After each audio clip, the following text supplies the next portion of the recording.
everyone, thanks so much for being here. My name is Kat and I make houseplant videos here on Good and Planty. If you just want to absolutely love this video, please consider liking, commenting, subscribing, or follow me on Instagram. All of these things help me grow my channel like a plant. Today's video is actually one that has been requested from a few of you, so I am super excited to finally sit down and film it. Basically, I did two struggle plant videos in the past, one in August 2020, so a little while ago, and then one in January of 2021. So today I'm going to follow up on those plants and show you exactly how they're doing today and if they are still around, because not all of them are. All right, kicking things off with a sad one. I'm a little bummed about it, but it's the truth. My DIEFFENBACHIA CAMILLE has been a struggle plant for me since I started the channel. Like in one of my first videos, I was literally talking about how I'm having such a hard time with that plant. Also, side note, for some reason, I always want to call DIEFFENBACHIA Dracaena, and I did in my struggle video. I watched it back and realized that I did it the whole time. My Dracaena.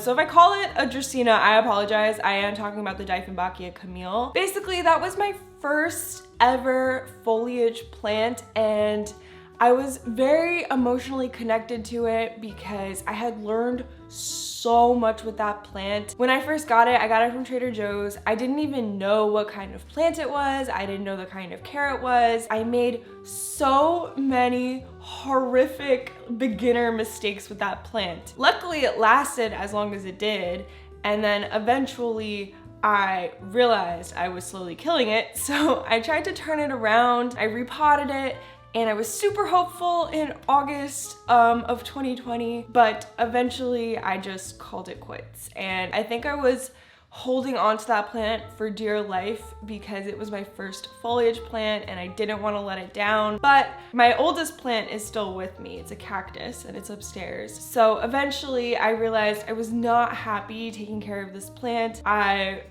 kept giving it like a fresh start and thinking I would commit to taking care of it. Overall, it is making a comeback, so this is a success story in the making. But then I would kind of put it away in a back corner because it didn't look so good. Eventually, I just tossed it. That DIEFFENBACHIA, may she rest in peace, is no longer with us. I do love that plant so much, but I don't think I will be trying again.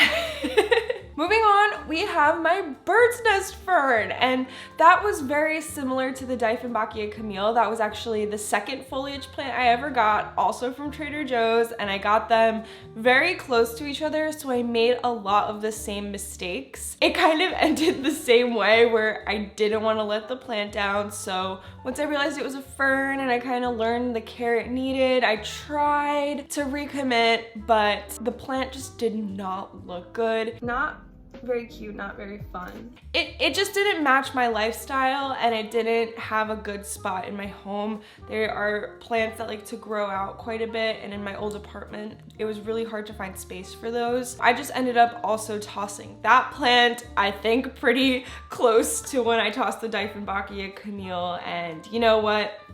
They gave me a lot. I very much appreciate all of the plant knowledge that they gave me, and they lasted way longer than they probably should have. So I am super grateful for them, but unfortunately those two plants are no longer with us today. All right, moving on to a plant that is still with us today. I have this Begonia Rex, which back in August, I think it was August, I'm kind of confusing which plant was in which video. I had thought that the crisping of the foliage was from moisture on the leaves, but that was not the case. It was definitely from being in a terracotta pot. That was a horrible idea. Now this plant is in a nursery pot right here. I'm gonna try to get it out. It is in, oh my God. I totally didn't realize that it was so outgrown. Oops, I'm sorry, Begonia. But it is in this nursery pot, in this cover pot, and I'll give you a close-up of what I'm talking about. All of these roots growing out right now. They look really healthy. I'm glad they don't have root rot. This plant kind of goes through phases. I don't know if it's natural for this plant, but ever since I put it in the nursery pot, it bounced back. It was really, really lush. I was getting a lot of new growth. I propagated it a bunch to kind of fill out, I'm gonna hit the mic, To kind of fill out this bottom portion here, you can see some of the babies. After the move, honestly, it kind of started dying back. I think that it got a bit neglected for a week or two when I moved places into this house. The environment was very different, and honestly, all of my begonias really hate this house, and this is no exception. I did put it in the grow tent, so it is like bouncing back quite a bit, but the babies, because they're so small and not quite established, they were hit quite a bit with the move situation and haven't quite bounced back yet in the grow tent. I do have some crisping. You can see that the established part of the plant is doing fantastic. I might actually end up giving this plant away because I don't have a good spot for it currently, and I'm in a phase of just kind of giving away the plants to better homes if they aren't clicking with me. This was my first begonia, I think, actually, so I am also a little bit sentimental about her. It's my Begonia Rex. I don't know the exact variety. I probably never will.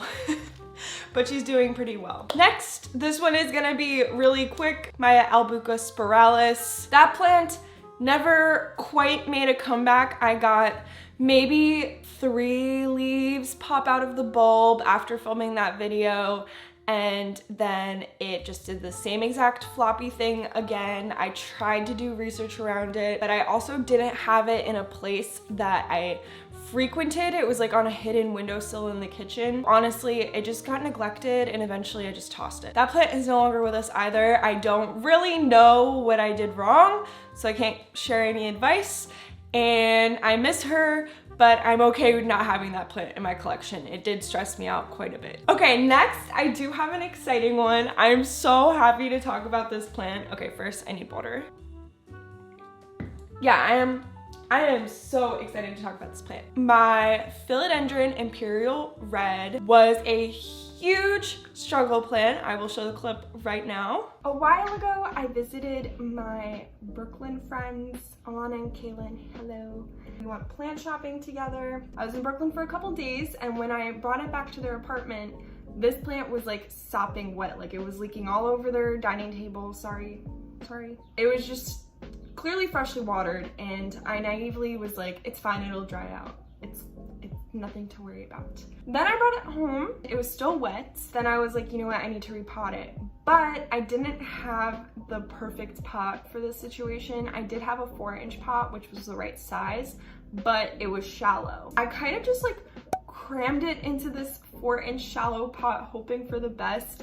Meanwhile, it is still wet. A couple days go by, and all of a sudden this beautiful full philodendron is getting floppy. It's losing leaves. The leaves are turning yellow, and I just knew. I knew with my entire being that I was being faced with root rot.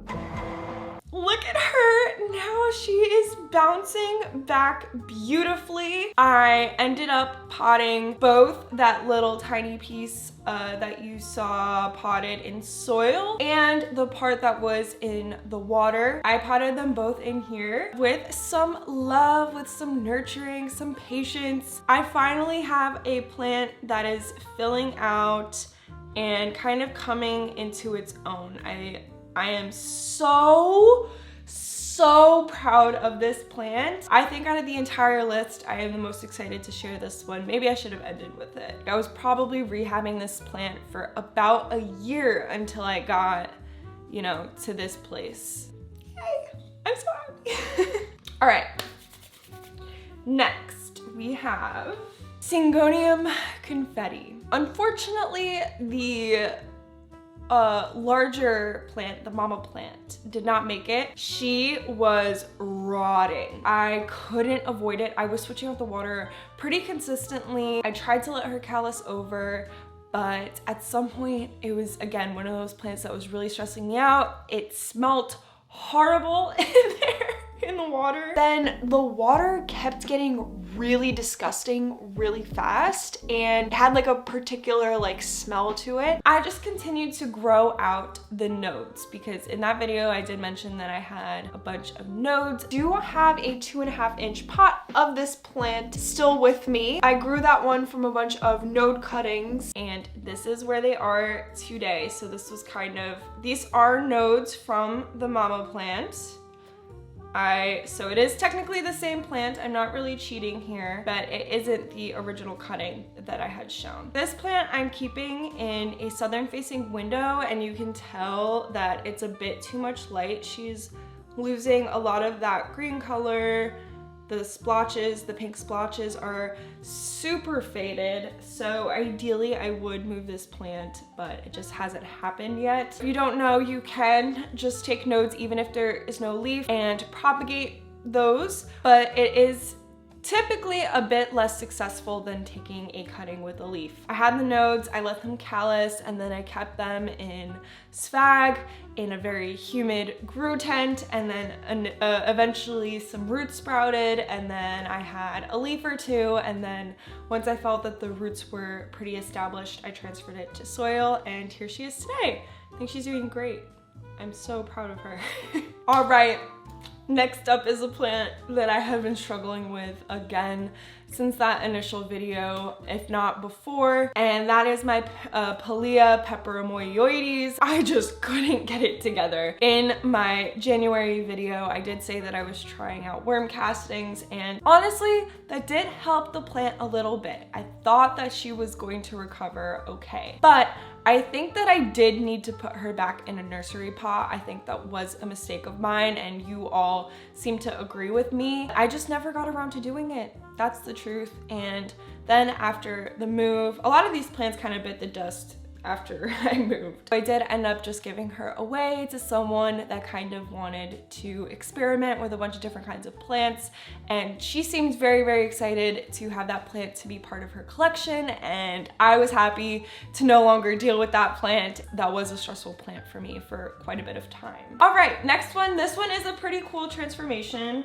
My SYNGONIUM pink illusion looked really, really funky. I decided, why not just start over? I was not really feeling the growth pattern at all. I think that I could have given her a poll earlier on. It could have just gone a lot better, but I didn't want to give up on this plant. I do really love SYNGONIUM. I don't really want to call it quits on any of them. So I decided to just snip her at the node and start over, and now I kind of am at square one. Honestly, this is very similar to the size that I initially bought her in. It was a 4-inch pot, and she's doing pretty well. This plant is also close to a southern facing window, so you can see that it's just a tad bit too much light. She's still a little bit pink, but kind of faded. I snipped all of the vines down to a place where I felt like it was gonna be pretty compact. I put those cuttings in water, I let them root out for a couple weeks, and then I just potted them up. The plant is doing a lot better. I don't really get stuck leaves as much anymore, and I have some new growth coming in, and yeah. And now I do keep her also next to a humidifier because that was part of the problem beforehand as well. Next up, variegated MARANTA. Not a whole thing. The mealybugs got out of control. I thought that they weren't that bad. They were, and she died. Well, she actually didn't die. I just decided to throw her out because I didn't want my other plants to get mealybugs, and RIP, because who doesn't want a variegated MARANTA, but that's just what happened. So she is no longer with us. All right, and the last plant. Honestly, I don't know why I saved this for last. It's not like the most exciting to me. Don't click off though. Don't click off. But it is my Alocasia poly, who is struggling with dormancy and spider mites at the time. And now I would say that I am 95% confident that she doesn't have spider mites anymore. I gave her like a pretty intense treatment right before moving. If you haven't seen those videos, I didn't want to move any plants with pests on them, obviously. So I gave her a pretty intense treatment and I try to keep her leaves pretty clean. I am 95% confident she doesn't have pests anymore, but I'm not 100%. So I do keep her on my little quarantine shelf in the basement. But Alocasia like high humidity, they like warmer temperatures, they are tropical plants, and right now she's sitting under a vent and also in a bit of a colder environment. I do have some cranky leaves. Like you can see the tips of these are kind of crisping up a little bit here as well. All in all, this is not doing bad at all. Who doesn't want an Alocasia poly in their collection is the question. All right, and those are all of my struggle plants today. Do I have new struggle plants? Absolutely. Maybe I will do kind of like an updated struggle plant list in the future, but that is the update on my ones prior. Thank you all so much for watching. I really appreciate it. Check out my memberships down below. I just released those, so you can become a member and support my channel monthly. That would be amazing, and you'll get bonus content. I also have plant consultations in my description box. I have a bunch of stuff, so just check out the description box, subscribe if you want to, like this video, comment down below, all that good stuff, and I will see you in my next video. Bye!